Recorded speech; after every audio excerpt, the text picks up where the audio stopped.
यदि आपसे पूछा जाए कि हिंदू धर्म में एक पत्नी व्रत का सबसे महान उदाहरण कौन है, तो अधिकांश लोग तुरंत मर्यादा पुरुषोत्तम श्री राम का ही नाम लेंगे। श्री राम, जिन्होंने जीवन भर केवल माता सीता को ही अपनी अर्धांगिनी माना, जिनके लिए विवाह केवल संबंध नहीं बल्कि धर्म, निष्ठा और आदर्श का व्रत था। क्या श्री राम के अतिरिक्त भी ऐसे देवता या भगवान के अवतार हैं जिनकी केवल एक ही पत्नी थी, या फिर श्री राम इस विषय में पूर्णतः अद्वितीय हैं?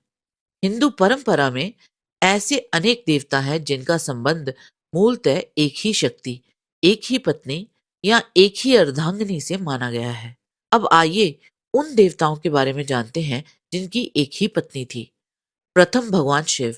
यदि श्री राम के बाद किसी देवता का नाम सबसे प्रमुखता से आता है तो वह है महादेव शिव।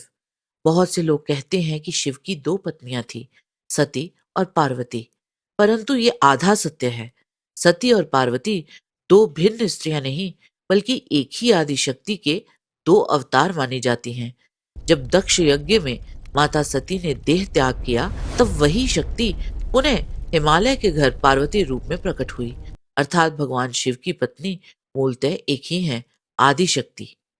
कभी वे सती कहलाती हैं, कभी पार्वती, कभी दुर्गा, कभी काली, तो कभी उमा। शिव और शक्ति का संबंध इतना गहरा है कि उन्हें अलग अस्तित्व मानना ही कठिन है। इसी कारण अर्धनारीश्वर स्वरूप में आधा शरीर शिव और आधा शक्ति का है। अतः तत्व रूप में महादेव भी एक पत्नी माने जा सकते हैं। द्वितीय, अग्निदेव। अग्निदेव वैदिक काल से सबसे महत्वपूर्ण देवताओं में गिने जाते हैं। हर यज्ञ, हर हवन, हर वैदिक अनुष्ठान अग्नि के बिना अधूरा है। अग्निदेव की पत्नी मानी जाती है स्वाहा देवी।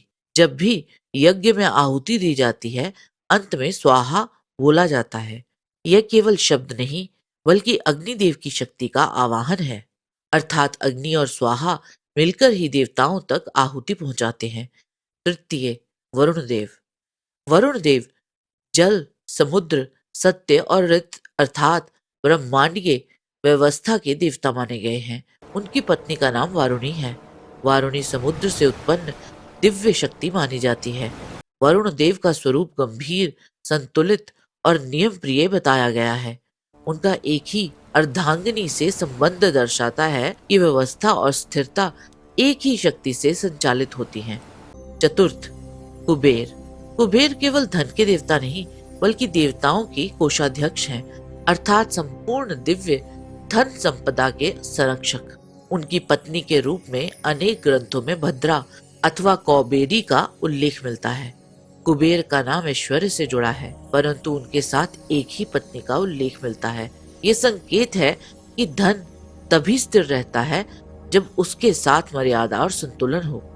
पंचम, यमराज। यमराज को लोग मृत्यु का देवता मानकर भयभीत होते हैं, परंतु यम केवल मृत्यु नहीं बल्कि न्याय के भी देवता हैं।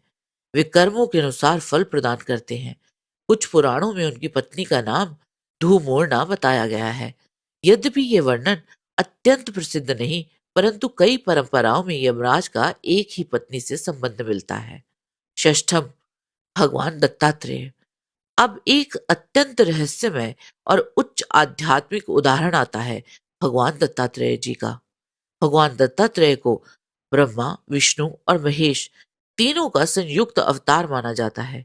वे योग, ज्ञान, वैराग्य और गुरु तत्व के सर्वोच्च प्रतीकों में गिने गए हैं। बहुत से लोग उन्हें सन्यासी रूप में जानते हैं, परंतु कुछ परंपराओं में उनकी अर्धांगिनी अनघा देवी मानी जाती है।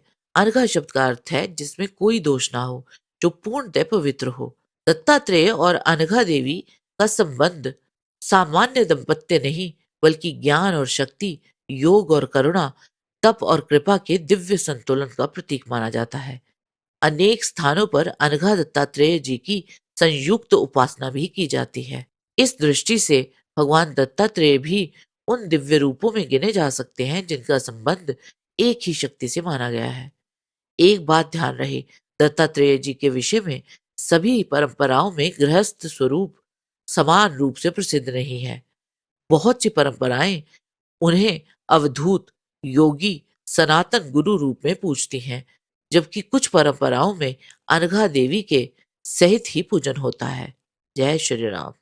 आज के वीडियो में बस इतना ही। आशा करते हैं कि आपको हमारा आज का वीडियो पसंद आया होगा।